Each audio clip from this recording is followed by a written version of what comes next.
So today, I just wanted to talk to you a little bit about Trump and the tariffs for Canada that I've seen here. I'm just looking at my screen a little bit to see what the political climate is. Has it improved or has it not improved? I have to say, apart from Danielle Smith, none of the politicians in Canada, so far as I've seen, have been acting wisely when it comes to Trump. Take particularly Doug Ford, who seems to be behaving like a little child. Um, he's now banned the liquor from the United States to Canada for all the good that will do. It will do absolutely nothing to the states. I don't see it doing any severe damage like the tariff will do. So another pointless exercise and really futile. Smith, on the other hand, gives me hope. Smith has been meeting Trump even before he was in office. And I'm thinking that Smith is trying to persuade Trump not to do the tariff or to reduce the tariff um, entirely, I would say. And here's what I'm trying to figure out. So just bear with me. Smith is wise in the sense that she's trying to keep her options open with all of Canada or with just Alberta. It's hard for me to tell which. I would say because Alberta is her jurisdiction, she has power only to speak for Alberta. But when she comes there, she comes as a Canadian. She wants Trump to get along with Canada as a whole. I think she's a team player in that way. But if all else fails, then she speaks as Premier of Alberta only. And I already know Trump's response. Uh, the government in Ottawa is not going to cooperate with us. And it seems that they have no intention really of securing the border. I mean, I've seen the papers this morning. They say we have new Black Hawk helicopters. They say that we have drones coming in. Um, this is not enough for Trump. Trump is a numbers guy, and Trump wants us to pay 2%, I believe. Um, Whatever his conditions, they have to be met because he's a man of his word. I know people don't like him, or maybe they do like him and they're afraid to say it, or the mainstream media seems not to like him, to hate him. I don't care who likes, who doesn't like. As I can as I can tell, Trump is a man of his word. So this is the conundrum we're in Canada, because the problem is that in the East, because we're here in Alberta, in the East, Trudeau is making our relationship with Trump very turbulent, very unstable. And I would say, even though Trudeau is no longer acting prime minister, you could say he's just the prime minister until they get another leader. That's irrelevant. Trump doesn't believe anything that Trudeau says. And even if he does, whatever Trudeau says is irrelevant anyway, because the next government will come in, or well, the next person will come in to replace him. Now, uh, what can Canada do about the tariff? As I see it, Daniel Smith, is trying to negotiate, and I'm sure it will come in the form of we're going to increase our exports to the States and make it cheaper. I don't know really what else we can offer the Americans, but Trump will be willing to cut a deal, I think, at some point. And because of the goodwill of Smith to get along with the Americans and to get along with Trump particularly, because I've seen her with Kevin O'Leary over there, and many other occasions. She's there for the inauguration of Trump right now. Um, she tells the media that uh, we have a lot of friends in the States. There's a lot of Canadians in the States. So Canada is not forgotten. Canada is not overlooked. We have this issue with Trump because of the foolishness of our own government, not protecting us as a nation. The same thing that the Americans used to have. We have a similar Joe Biden crisis up here. But our guy, I think, is way more radical. Trudeau is way more radical. The Liberal Party itself is way more radical. Mark Carney and Chrystia Freeland are way more radical. Even if they were to take office, I don't think it would be any different. But the problem that we have is how Trump views Canada. Um, we're supposed to be allies. We're supposed to be friends, brothers, neighbors, whatever you want to call it. Um, it is in the best interest of Canada to get along with Americans. Period. Um, I've heard of some hatred that some Canadians have for the Americans, like we don't want to be American or we don't want to be like them, whatever. Um, I don't really care about all that nonsense, but we do have to accept that the Americans are our partner, and much more than a partner, are like our older brother. And we have to. People will say we have to have mutual respect. Um, I would say we need to respect the Americans for what they are or what they're going to become, which is they're going to become a powerhouse. They're going to protect us from Russia. They're going to protect us from China if we want to, if we want to cooperate with them. If not, Trump is going to levy tariffs on us forever. And it will be severe. It will be severe. The Canadians are going through hard times now, but just wait when you see what's going to happen to us when those tariffs hit. It's a massive hit. It's There's a reason why Freeland was. I never heard her speak conservative in any way until I read that letter she offered when she resigned from the prime minister's um, side, if you will, from finance minister. Um, she seemed so afraid of what was going to happen. And of course, Trudeau goes to his go to move, which is pay off the people, give us money before the vote, and all is well. And she said in the letter that it's no, we got to save up for a rainy day in the future, for whatever that means. But it seemed to frighten the government immediately. And it has the effect that Trump wants, which is psychological intimidation right away, because people know that if he says he's going to do something like that, it's going to happen sooner or later, but it will happen. Um, and the best thing about Trump is that that kind of pressure actually put Trudeau in the hole, and finally got him out. I was so.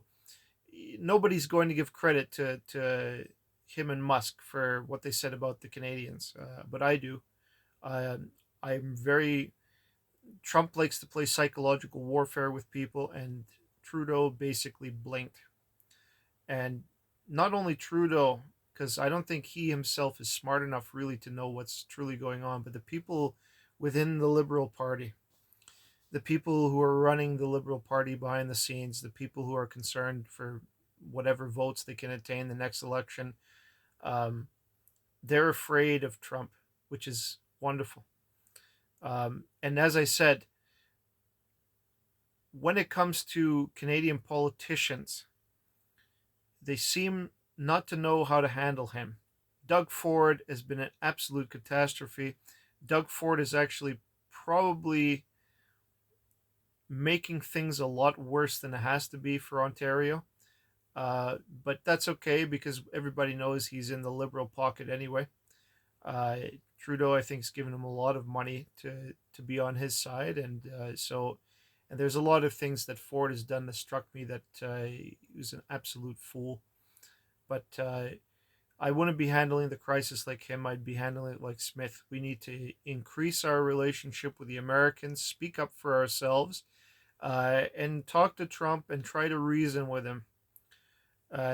This can be a big problem for nothing Trump loved more than to crush somebody's ego, because for him that's winning, and that's why Trudeau, when he went to the states, when he went to the Trump's palace in Florida, so to speak, his house, um, that was Trump basically inviting him to put him at ease and comfort to reveal what he was thinking, I would say. And the problem with Trudeau is not wise enough to engage in politics with a guy like Trump. Trump is playing psychological warfare with you even before you come to the table, so to speak, or literally speaking, because Trudeau went there for dinner. Uh,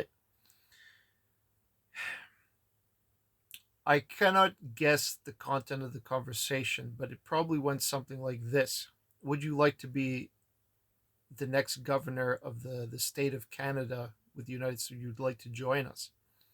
Just to throw the idea out there. Trump is that kind of guy. He's off the cuff. It's just like where the ideas come from is just something in his mind spinning around, and he just throws it out there, and he whatever. He doesn't give a damn if it upsets somebody or if they're insulted. It doesn't matter, but he'll throw it out there. And I'm thinking that he proposed that idea to Trudeau, and he even said it himself in a news conference where he goes, if we're not going to join the Canadians are not going to join the Americans, then what would happen? And he says, well, Trudeau says we would dissolve or something like that. We would disappear because the Americans are propping us up. I think whatever his reasoning, um, but he didn't speak to Trump like a true Prime Minister of Canada. He spoke like a boy, as he always does. This guy, Trump doesn't have any respect for him because he always treat the situation emotionally.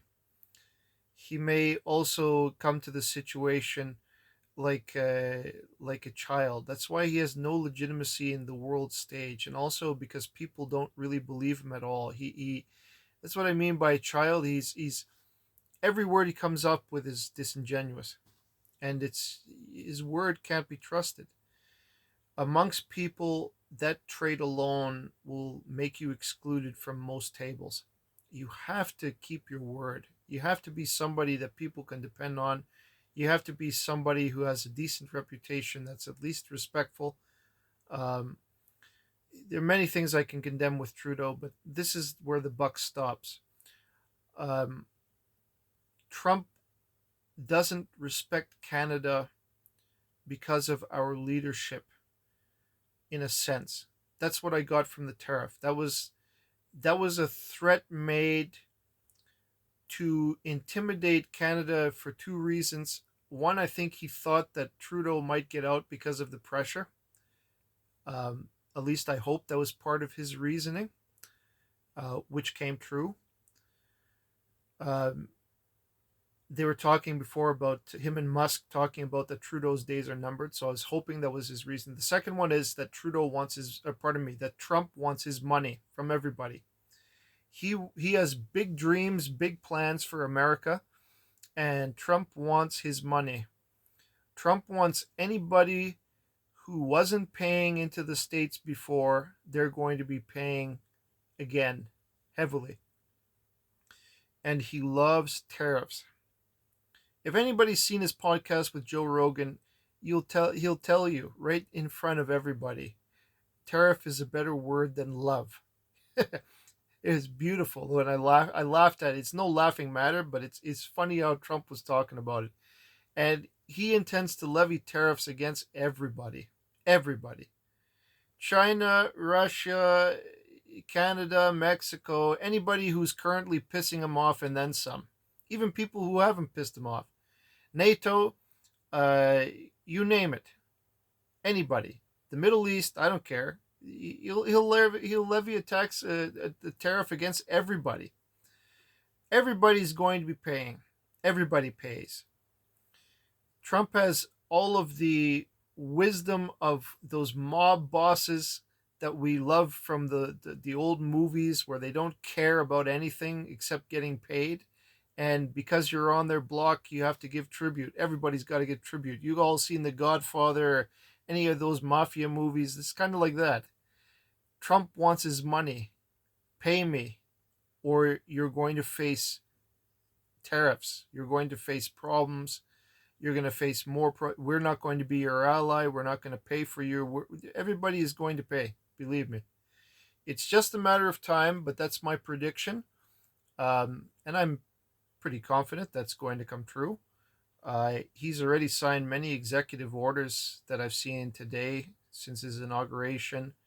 That's going to uh, make that become reality.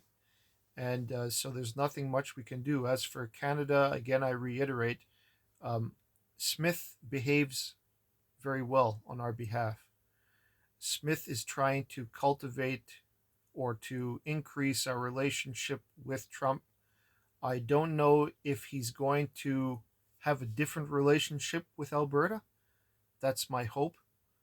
But this video is getting a little bit too long, so I want to close it out with this. Danielle Smith, thank you so much for what you've been doing.